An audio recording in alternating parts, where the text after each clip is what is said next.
Hello and welcome guys, आप सबका स्वागत है हमारे यूट्यूब चैनल में, भोजपुरी एक्सटी यूट्यूब चैनल में। अगर आप सब इस चैनल को सब्सक्राइब नहीं किए हैं तो प्लीज़ सब्सक्राइब कर ले ताकि भोजपुरी से रिलेटेड न्यूज़ सबसे पहले देखने को मिलेगा। आज हम बात करने वाले हैं ट्रेंडिंग स्टार खेसारी लाल यादव के बारे में। सॉन्ग के अपडेट देंगे। चलिए अगर खेसारी लाल के फैन है तो प्लीज़ चैनल को सब्सक्राइब कीजिए। पहले बात करें ट्रेंडिंग स्टार खेसारी लाल का न्यू सॉन्ग कब आएगा, तो ट्रेंडिंग स्टार का न्यू सॉन्ग बहुत जल्द आने वाला है वेस्ट भोजपुरी के यूट्यूब चैनल से।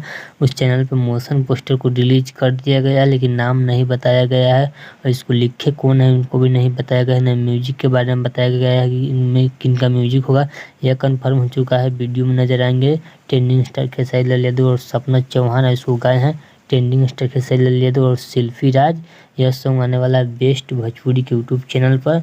इस सॉन्ग को नाम बताया जा रहा है बत्ती कट गया रे। ये सॉन्ग को नाम बताया जा रहा है कोई की तरफ से, बत्ती कट गया रे इस सॉन्ग का नाम बताया जा रहा है। इस सॉन्ग का कंफर्म नाम नहीं है। ऐसा नाम हो भी सकता है या अभी नहीं हो भी सकता है। देखते हैं आगे क्या अपडेट आता है। जैसे कोई नया अपडेट आता है ट्रेंडिंग स्टार खेसारी लाल यादव के बारे में तो वीडियो में आप सबको बता दिया जाएगा। हमारे यूट्यूब चैनल को सब्सक्राइब कर। चलिए मिलते हैं एक और न्यू अपडेट के साथ। और खेसारी लाल के फैन है तो प्लीज़ सब्सक्राइब कीजिए। चलिए मिलते हैं एक और न्यू अपडेट के साथ। तो ओके बाय।